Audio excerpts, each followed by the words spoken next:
Hello friends, welcome है आपका हमारे YouTube channel knowledge with Alok Singh Rajput में। नवंबर महीने की सैलरी और पेंशन पर अभी अभी बहुत ही ज़बरदस्त आदेश जारी हुआ है। इसके अलावा 50 लाख कर्मचारियों और 60 लाख पेंशनर्स के लिए हम इस वीडियो में सभी कर्मचारियों और पेंशनर्स के लिए बहुत बड़ी और बहुत ही काम की खबरें लेके आए हैं। तो बड़ी ब्रेकिंग न्यूज़ आ रही है। ये वीडियो आपको पूरे दिन भर की खबर आपको दे देगा। पूरे वीडियो को लास्ट तक देखिएगा, बने रहिए हमारे साथ इस वीडियो में लास्ट तक। और अगर चैनल में पहली बार आए, यानी अगर आपने हमारे चैनल को अभी तक सब्सक्राइब नहीं किया तो सब्सक्राइब के इस रेड बटन को प्रेस करके चैनल को सब्सक्राइब कर लीजिए। साथ ही साथ आप हमारे वीडियोस की लेटेस्ट नोटिफिकेशन के लिए इस घंटे के निशान को हिट करके ऑल नोटिफिकेशन को सिलेक्ट करना बिल्कुल मत भूलिएगा। तभी आपके पास हमारी वीडियोस की लेटेस्ट नोटिफिकेशन आ पाएगी और आप हमारी वीडियोस को वॉच कर पाएंगे। आप हमारे चैनल पर central government employees, state government employees, pensioners, family pensioner, defence poster, railway, डाक सभी टाइप के कर्मचारियों, पेंशनर्स और फैमिली पेंशनर्स के लिए हम न्यूज़ इन्फॉर्मेशन लाते रहते हैं। चलिए आपको लेके चलते हैं पहली न्यूज़ पर। पहली न्यूज़ जो आ रही है, बेसिकली मैं बता दूं, ये अभी जो सबसे इंपॉर्टेंट न्यूज़ इस टाइम पे पेंशनर्स और फैमिली पेंशनर्स के लिए, उनको लाइफ सर्टिफिकेट के लिए। तो थोड़ा सा मैं बता देता हूँ कि वो लाइफ सर्टिफिकेट घर बैठे भी कैसे ले सकते हैं। आप देख सकते हैं सरकार ने डिजिटल लाइफ सर्टिफिकेट के लिए पोस्टमैन के जरिए डोर स्टेप सर्विस को शुरू किया है। अब पेंशनर्स को कोषागार, बैंक या अन्य किसी विभाग में चक्कर लगाने की जरूरत नहीं है। नज़दीकी पोस्ट ऑफिस के डाकिया या ग्रामीण डाक सेवक के जरिए इस काम को पूरा किया जा सकता है। पोस्टमैन पेंशनर्स के घर पर पहुंचकर ऑनलाइन ही सर्टिफिकेट सबमिट करेंगे। इस सर्विस का फ़ायदा लेने के लिए आपको कुछ भी चार्ज नहीं करना पड़ेगा। तो बेसिकली बहुत सारे पेंशनर्स और फैमिली पेंशनर्स को नवंबर से लेके जनवरी तक 31 दिसंबर तक लाइफ सर्टिफिकेट जमा करना था, लेकिन फाइनली उसकी डेट को पोस्टपोन कर दिया गया है। 28 फरवरी 2020 तक आप उसको जमा कर सकते हैं, लेकिन लाइफ सर्टिफिकेट आप घर बैठे भी मंगा सकते हैं। उसके लिए हमने आपको ये बताया आपको क्या प्रोसेस है। चलिए नेक्स्ट न्यूज़ की तरफ लेके चलते हैं। नेक्स्ट न्यूज़ जो आ रही है, बहुत बड़ी खबर ये आ रही थी बीच में, बहुत सारे मीडिया और अन्य खबरों में आ रही थी कि सरकार specially railway ministry over time allowances और ट्रेवल अलाउंसेस को कम करने जा रही है। उसी के ऊपर सरकार का एक बहुत बड़ा आदेश जारी हुआ है। आप देख सकते हैं क्या न्यूज़ थी, जो देख सकते हैं। It is being claimed in some news articles that Indian Railways is planning to reduce the overtime and travel allowances of 13 lakh employees by 50%। तो आप देख सकते हैं गवर्नमेंट ने इसमें आंसर दिया है। पीआईबी फैक्ट चेक करके ऑफिशियल ये ट्विटर हैंडल है जहाँ से ये न्यूज़ ली गई है। द क्लेम इज़ फेक, यानी इसमें कोई भी, ये पूरा जो क्लेम था वो फेक था। Railway ministry India has not propose to reduce the rates of over time and travel allowances, यानी गवर्नमेंट किसी भी टाइप के ओवर टाइम अलाउंसेस या ट्रेवल अलाउंसेस को कम करने के लिए कोई भी प्रपोजल नहीं लेकर आ रही है। Railway is not plan to reduce the rates of over time and travel allowances, ये वो न्यूज़ थी जो बहुत ज़्यादा वायरल हो रही थी। आप देख सकते हैं railway planning to trim over time travel allowances of 39 employees no here. तो ये न्यूज़ फेक है। आप इस टाइप की किसी भी न्यूज़ में आप कोई भी विश्वास मत कीजिए। आप देख सकते हैं ये, अगर आपको कोई भी न्यूज़ देखना हो तो आप पीआईबी फैक्ट चेक फेसबुक और ट्विटर पर देख सकते हैं। यहाँ पर ऑफिशियल गवर्नमेंट की तरफ से आपको न्यूज़ और इन्फॉर्मेशन मिलती रहती है। चलिए नेक्स्ट न्यूज़ की तरफ लेके चलते हैं। नेक्स्ट न्यूज़ जो आ रही है वो भी रेलवे की तरफ से, लेकिन बहुत बड़ी खबर है रेलवे की तरफ से। आगे आने वाले दिनों में हो सकता है बाकी सारी मिनिस्ट्री और डिपार्टमेंट में भी ये लागू हो जाए। भारतीय रेलवे ने गुरुवार को पूरी तरह डिजिटल ऑनलाइन मानव संसाधन प्रबंधन प्रणाली यानी एचआरएमएस के अंतर्गत 3 मॉड्यूल लॉन्च किए हैं। ये 3 मॉड्यूल कर्मचारी स्वयं सेवा ईएसएस, प्रोविडेंट फंड एडवांस और सेटलमेंट मॉड्यूल है। इस लॉन्चिंग से अब सेवारत और सेवामुक्त कर्मचारी आसानी से अपना पीएफ बैलेंस चेक कर सकते हैं और पीएफ एडवांस के लिए आवेदन कर सकते हैं। यह रेलवे सिस्टम की दक्षता और उत्पादकता में सुधार करने के लिए उठाया गया है। भारत को डिजिटल रूप से सशक्त बनाने के लिए प्रधानमंत्री मोदी के दृष्टिकोण को साकार बनाने की दिशा में एक कदम है। एचआरएमएस से उम्मीद की जाती है कि वह सभी कर्मचारियों के कामकाज पर एक बड़ा प्रभाव डालेगा और उन्हें अधिक तकनीक प्रेमी बना देगा, यानी सारी चीज़ें ऑनलाइन हो जाएंगी। आप देख सकते हैं मिनिस्ट्री ऑफ रेलवे की तरफ से ये नोटिफिकेशन दिया गया था। Shri Vinod Kumar Yadav, chairman CEO Railway Board has launched today 3 new modules of HRMS, namely Employee Sales Services, ESS, Provident Fund Advance, Settlement and User Depot module आप देख सकते हैं। बाकी ये जो है ट्विटर पर ये जारी किया गया था। बाकी इसमें आप देख सकते हैं, आप प्रोविडेंट फंड वगैरह कैसे देख सकते हैं, बैलेंस वगैरह वो भी देख सकते हैं थोड़ा सा।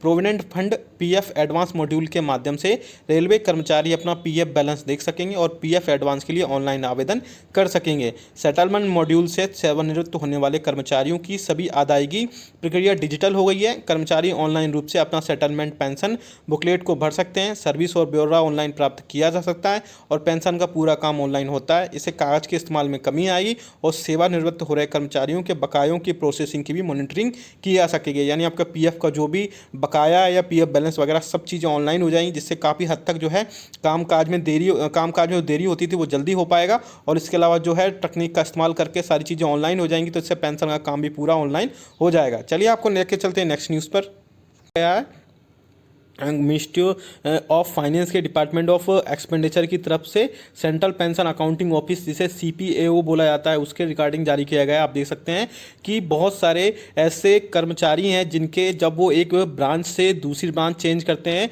पेंशन के लिए, या फिर एक बैंक से दूसरी बैंक को चेंज करते हैं, तो बैंक जो है उनके पासबुक पर PPO नंबर नहीं उसमें मेंशन करती, जिसके चलते उन पेंशनर्स और फैमिली पेंशनर्स को बहुत ज़्यादा प्रॉब्लम्स हो जाती है। तो गवर्नमेंट ने जो है अब फिर से रिक्वेस्ट की है कि उन बैंक्स को कि आप जो है उनके PPO नंबर उसमें मेंशन करें, ताकि उनको एक ब्रांच से दूसरी ब्रांच या एक बैंक से दूसरे बैंक चेंज करते समय उनको PPO नंबर मेंशन हो, जिसमें उन्हें किसी भी टाइप की पेंशन में कोई भी प्रॉब्लम ना हो। आप देख सकते हैं इस नोटिफिकेशन में यहाँ पे wherein the heads of CPCC and government business departments were requested to instruct all their bank branches dealing with pension payments to record the PPO number in the passbook of the pensioners, family pensioners issued by them। Point number 2 देख सकते हैं, इसके पहले भी सरकार जो है time to time request करती रही है कि PPO नंबर जरूर मेंशन करे पासबुक में, ताकि पेंशनर्स या फैमिली पेंशनर्स को पेंशन लेने में किसी भी टाइप से कोई प्रॉब्लम ना हो। लेकिन फिर भी जो है इसके बाद भी गवर्नमेंट फिर से रिक्वेस्ट कर रही है। आप देख सकते हैं, despite clear instruction this office has received representations from many pensioners and pensioners associations that the bank branches are not recording the PPO number in the passbook of the pensioners, family pensioners, which leads to problem for transfer of pension account from one bank to another bank or from one branch to another bank branch। फिर से बोल, अब देख सकते हैं point number 3 में important है, thereof heads of all CPCC and government business department are once again requested to instruct all their bank branches dealing with the pension payment to record the PPO number in all the passbook of the pensioners and family pension issued by them। तो आप देख सकते हैं अगर आप भी अपनी bank change कराना चाहते हैं या ब्रांच चेंज कराना चाहते हैं, तो आप उसमें एक बार जरूर देख लें कि आपका PPO नंबर उसमें मेंशन है या नहीं है। नहीं तो आप करवा लें, अदरवाइज आपको बहुत ज़्यादा प्रॉब्लम होने वाली है आपको पेंशन लेने में। चलिए दूसरी न्यूज़ की तब लेके चलते हैं। दूसरी न्यूज़ जो आ रही है वो भी आप देख सकते हैं, ministry of personnel public grievances and pension की तरफ से 23 नवंबर 2020 को जारी किया गया ऑफिस मेमोरेंडम है। जैसा कि आप सभी को पता है कि सरकार ने कुछ दिन पहले यानी कि अक्टूबर मंथ में जो है एक नोटिफिकेशन निकाला था, जिसमें उन्होंने बोला था कि आपके पेंशन लेने के लिए सबसे ज़्यादा ज़रूरी होती है आपकी लाइफ सर्टिफिकेट, और लाइफ सर्टिफिकेट सबमिट करने की जो डेट थी उसको जो है 31 दिसंबर 2020 तक के लिए कर दिया गया था। लेकिन फाइनली अब जो है बहुत सारे जो पेंशनर्स एसोसिएशंस हैं और इसके अलावा इंडिविजुअली रिक्वेस्टिंग भी सरकार के पास बहुत सारी गई है कि इस टाइम पे कोविड-19 पैंडेमिक चल रही है, तो उनके खतरे को देखते हुए पेंशनर्स के सरकार फिर से एक बार और जो है लाइफ सर्टिफिकेट सबमिट करने की डेट को एक्सटेंड करे। तो फाइनली सरकार ने फिर से डेट को एक्सटेंड कर दिया है। आप देख सकते हैं यहाँ पर, the department has been in receipt of numerous petitions from various pensioners associations as well as individuals requesting a further extension in the date for submitting life certificate in view of the ongoing COVID-19 pandemic and the vulnerability of elderly population to coronavirus। After consultation with the Office of Controller General of Accounts, it has now been decided to further extend the existing timeline for submission of life certificate। This year, all central government pensioners may submit life certificate from 1st November 2020 onward till 28 February 2021। During this extended period, the pension will be continued to be paid by the pension disbursing authorities PDS uninterrupted। तो आप देख सकते हैं फिर से date बढ़ा दी गई है, यानी अब जो आपकी लाइफ सर्टिफिकेट सबमिट करने की डेट है अब इस टाइम पे 1 नवंबर 2020 से 28 फरवरी 2021 के बीच में आपका भी अपना लाइफ सर्टिफिकेट जमा करा सकते हैं। चलिए नेक्स्ट न्यूज़ की तरफ लेके चलते हैं। नेक्स्ट न्यूज़ जो आ रही है वो भी आप देख सकते हैं, मिनिस्ट्री ऑफ फाइनेंस के डिपार्टमेंट ऑफ एक्सपेंडिचर की तरफ से जारी किया गया नोटिफिकेशन है।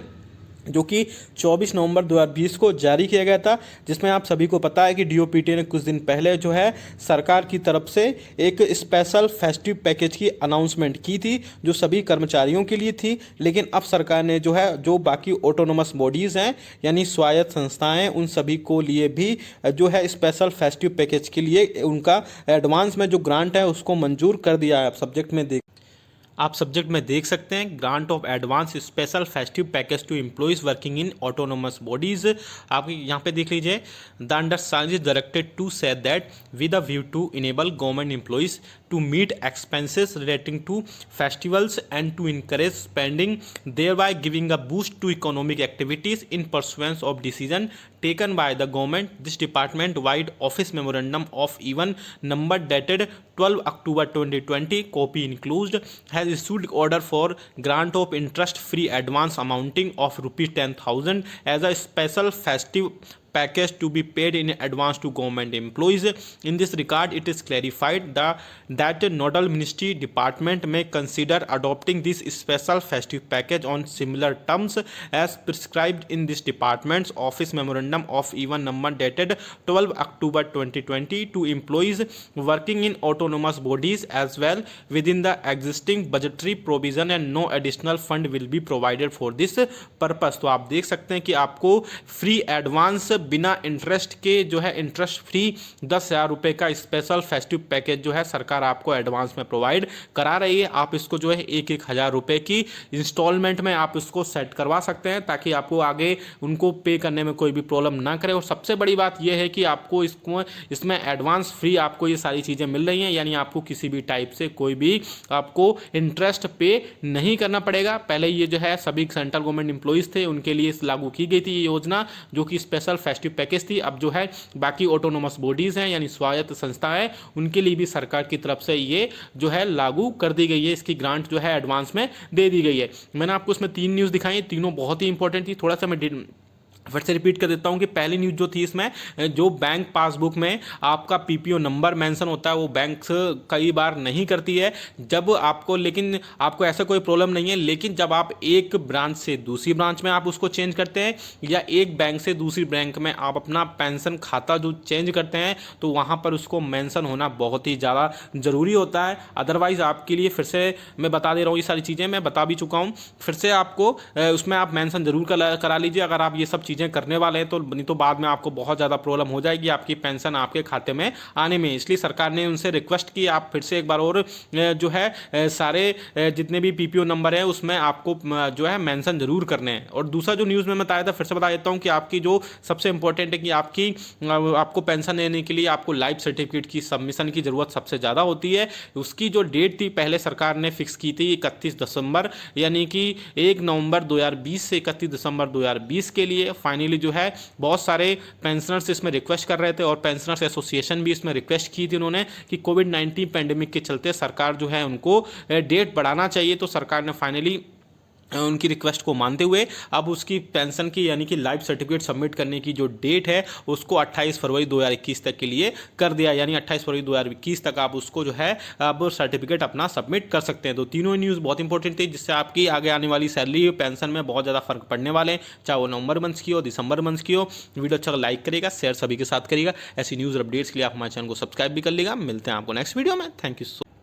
गवर्नमेंट ऑफ इंडिया के ministry of heavy industries and public enterprises की तरफ से 19 नवंबर 2020 को जारी किया गया ऑफिस मेमोरेंडम है। जैसा कि आप सभी को पता है कि अभी जितने भी सेंट्रल गवर्नमेंट एम्प्लॉइज़ और पेंशनर्स हैं उन सभी का महंगाई भत्ता और महंगाई राहत यानी डीए और डीआर को जो है फ्रीज किया हुआ है 30 जून 2021 तक के लिए। लेकिन जो ministry of heavy industries and public enterprises के जो एम्प्लॉइज़ हैं उनका डीए और डीआर अभी तक सरकार ने फ्रीज नहीं किया होता है। लेकिन अब जो है इस नोटिफिकेशन में आप देख सकते हैं कि सरकार ने जो एम्प्लॉइज सीपीएसई के एम्प्लॉइज थे यानी कि जो डिपार्टमेंट ऑफ पब्लिक एंटरप्राइजेस के एम्प्लॉइज़ है उनका भी डीए और डीआर जो है 30 जून 2021 तक के लिए फ्रीज कर दिया है। आप देख सकते हैं सब्जेक्ट में freezing of DNS allowances to employees of central public sector enterprises CPSE drawing pay as per 2017, 2007, 1997, 1992, 1997 IDA pay revising guidelines at current rates till 30 June 2021, यानी 30 जून 2021 तक के लिए उनका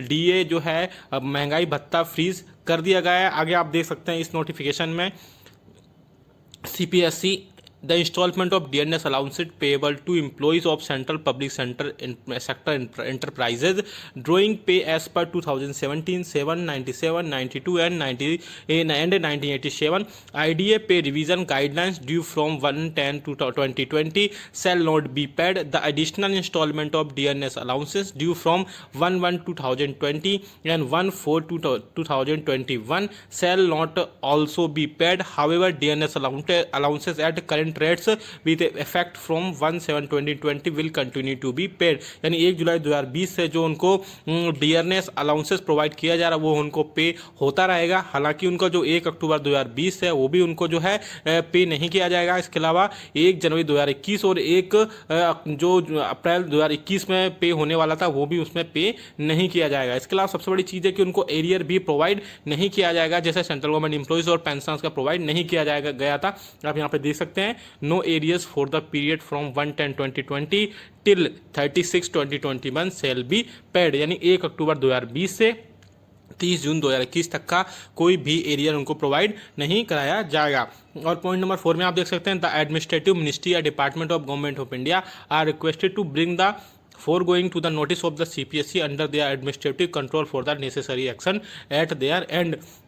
यानी फाइनली 1 अक्टूबर 2020 से 30 जून 2021 तक के लिए ministry of heavy industries and public enterprises यानी CPSE के कर्मचारियों का DA जो है फ्रीज कर दिया गया है। आगे जो भी अपडेट